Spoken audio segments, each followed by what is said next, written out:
Ah, che bello il balcone fiorito di Alessia. Dio gatto.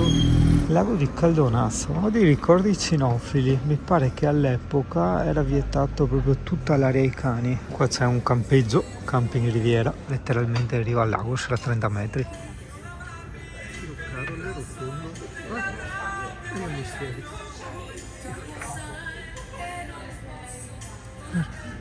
No, niente. Ma che tipo di Dio che... Anche attività fisica oggi, questa salita estrema di circa sarà 12 metri. A settembre o ottobre, no, mi pare che siamo a settembre 2025, l'ingresso è di 7 euro. E questo, ripeto, è che bello, è tattico come parcheggio. Guarda quante belle passeggiate che ti fai. O giretti in bicicletta. Aspetta, me giro piano perché anche io mi ubriaco quando giro lateralmente nei video. Vamos. Come scusa, rifugio antiatomico del governo e della presidenza della Repubblica. Cioè nel senso che se quelli del governo diventa rifugio antiatomico, ma che butto mia bomba atomica qui del governo.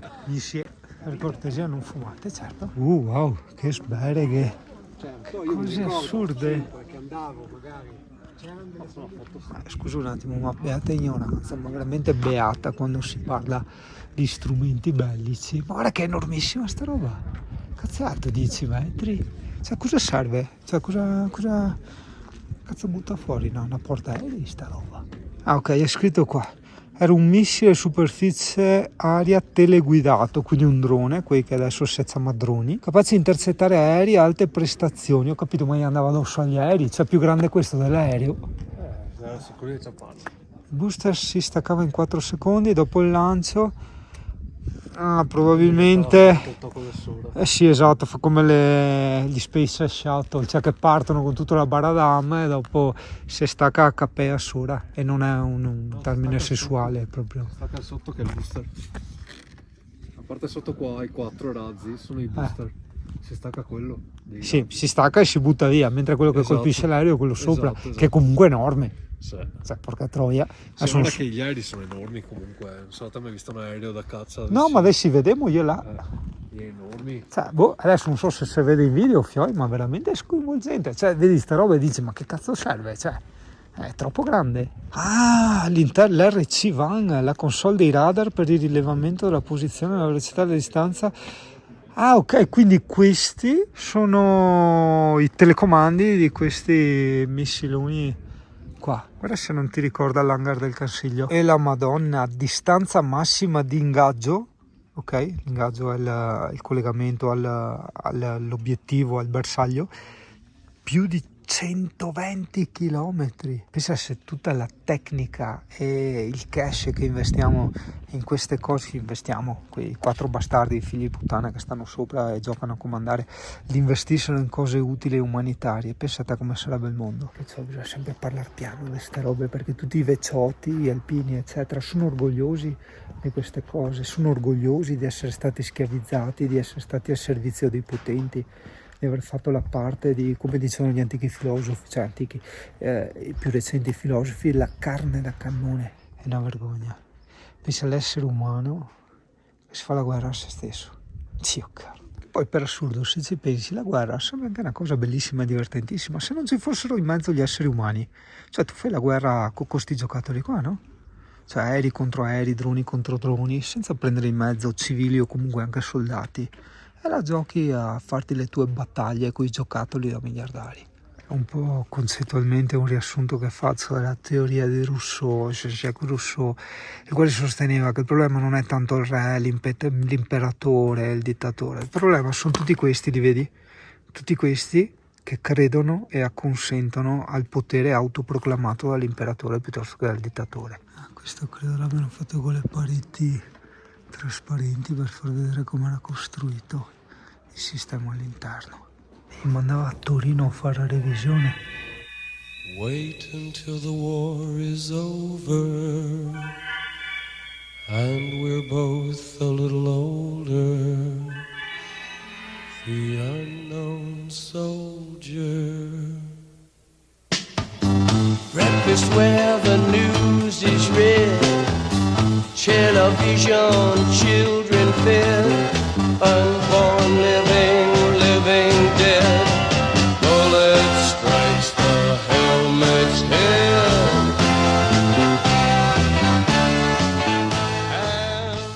e questa la diciamo. Marco faceva notare che nel 53 c'era gente senza l'acqua corrente in casa, però c'erano i missili a tracciamento che ti identificavano e ti pinzavano.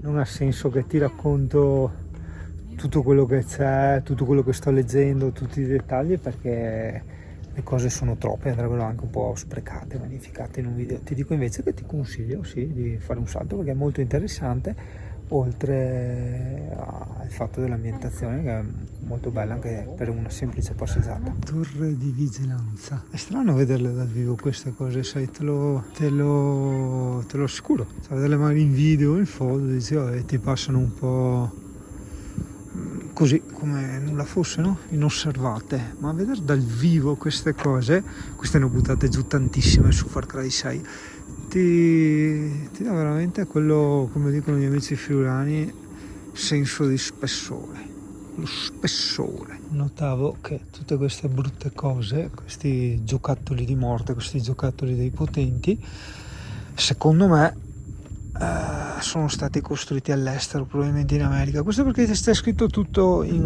lingua inglese.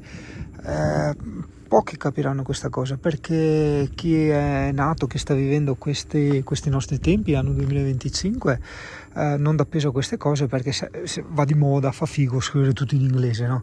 Cioè ormai è tutto fatto di inglesismi. Però una volta io ti assicuro che i nostri vecchi macchinari, gli strumenti, gli utensili, anche le automobili, avevano tutte le voci in italiano, cioè tipo pensa alla Fiat 500, olio, luci, c'era scritto tutto in italiano, ok? Quindi un macchinario da guerra antico scritto tutto in inglese fa fare questo ragionamento, insomma. A proposito, vediamo se c'è scritto. No, non c'è scritto. Bombe a caduta libera. Guardare queste cose nel 2025 non ti dà questo senso, vabbè, ma in video magari non si capisce, non ti dà quel senso di stabilità. Cioè io mi sto immaginando nei panni del pilota entrare dentro sto sgabettino microscopico, così, con quei vide là impiantati, e guidare sto bestione, perché è tanto grande, è quasi una ventina di metri, e chissà che velocità raggiunge. Non c'è scritto, c'è scritto velocità al decollo e velocità di atterraggio. Aspetta che registro, perché io sono curioso, perché siccome fanno anche i portachiavi, remove before flight, perché? Perché era un pezzo di sicurezza per non rovinare l'ala quando spostavi l'aereo, e allora toglievi questo qua era per quelli che controllavano l'aereo prima che andasse in volo, rimuovevano questo e voleva dire che era controllato, cioè se lo tolgono vuol dire che era controllato. Esatto, andava ispezionato e andava tolto prima che partisse l'aereo.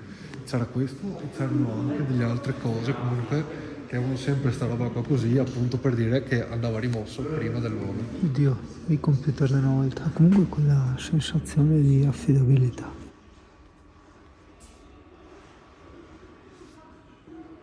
Sì, mostro un attimo, questa è l'area, diciamo, passeggiate adiacente alla base tuono, e quando dico base tuono si intende anche al parcheggio che hai visto, quindi è un ottimo punto, sì dai, per farsi un fine settimana, sì, ecco, sì, appunto. No, mi devo ricredere, è bello, è bello.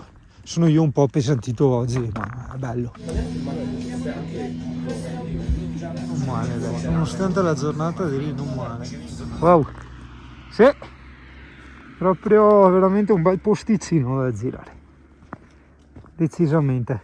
Tanti cavalli credo, o meglio tante boasse, dopo sarà mia boassa dell'orso, no? Buontornati, guarda com'è bello guardare la retrocamera del mega monitor, è bello essere pieno di retrocamere, si vede molto bene, cioè diciamo che ci avrebbe anche i suoi bei pregi sto A8, il problema è che, come ti ho detto, è troppo acerbo, probabilmente gli si vogliono fare anche troppe cose che non è in grado di farle, insomma, contemporaneamente. Il cambio batteria della Pro che col media mode qua è una impresa, accidenti, porco cane, devi smontare tutto, cioè guardate anche l'ambientazione dietro, quelle nuvole, guarda quel caivo, è forte, fa strano, guarda, con questa nebbiolina.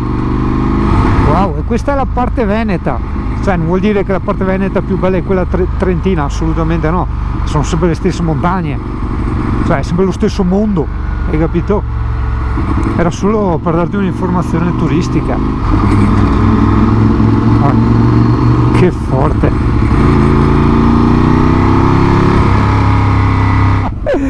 Ci ha attraversato un cervo, anch'io ho dato e l'ho schivato di niente, poi lui è tornato indietro. Tachicardia, perché non ti facevi male ma ti cadeva la moto per terra, insomma. Ok dai, stavolta mi è andata anche bene per i DB Killer, però la prossima volta bisogna assolutamente ricordarsi. Ricordatelo anche tu, se giri in moto in Trentino hanno tanta fame, cioè lì proprio qualsiasi cosa, c'è che prende la multa anche per i fari, hai capito? Quindi, o anche carta rifrangente della targa, cioè 1000 più stronzate. Ti è camperizzata, guarda, anche ste di biancheria, cioè Marco è rimasto indietro ma i carabinieri ci avevano fatto segno di passare avanti, nonostante non abbia voglia di guidare. Sono queste le cose che mi mettono la voglia di andare in giro, cioè guardare i cassi degli altri, come hanno costruito le città accese, effeminate, che sta fuori al bar. Da qua bisogna girare, che strano. Sì, Waze in camper io te lo sconsiglio, porca miseria, fa far veramente quelle cose allucinogene. Altro paesino strano, a me sconosciuto. Guarda che bel borghetto. No, non sta il tuo, non lo capivo. Vedi tu finiva strada, dove la ciora mia? State che sti vecchi col SUV, mica o cavarie, che daria Panda come una volta, no? Col SUV da 200 cavalli. Brutte le tangenziali in moto, non hai idea. Gente che cambia di corsia di qua e di là, non guarda. Vabbè dai. Credo di aver trovato una mega occasione per una tuta dell'Alpine Star e stiamo andando a provarla e in teoria la porto a casa. Purtroppo la tuta era bellissima, prezzo irrisorio 250, purtroppo ho scoperto di essere grasso, cioè non lo sapevo, cioè ero là tranquillo, a un certo punto la indosso, ho detto cazzo sono grasso, cioè non è che mi stava stretta, non si chiudeva proprio, cioè il giubbotto proprio no, ma mancava, era una 48, mancava mezza spanna per chiudersi, porco cane, sì che non penso di essere diventato così obesissimo. Vabbè, e anche questa esperienza insegna il funzionamento delle aspettative, cioè se io oggi avessi avuto come aspettativa solo bere un caffè, cazzo ne ho bevuti 3, sarei essere strafelice. Invece no, porca troia, come aspettativa avevo di andare a comprare quella tuta là e arrivo tutto felice, ho detto aragabea, provo giusto per scaramanzia, faccia la scaramanzia per aver avuto l'aspettativa sbagliata. Ora sono triste che non ho la tuta che volevo e sono nervoso perché mi sono già 3 caffè.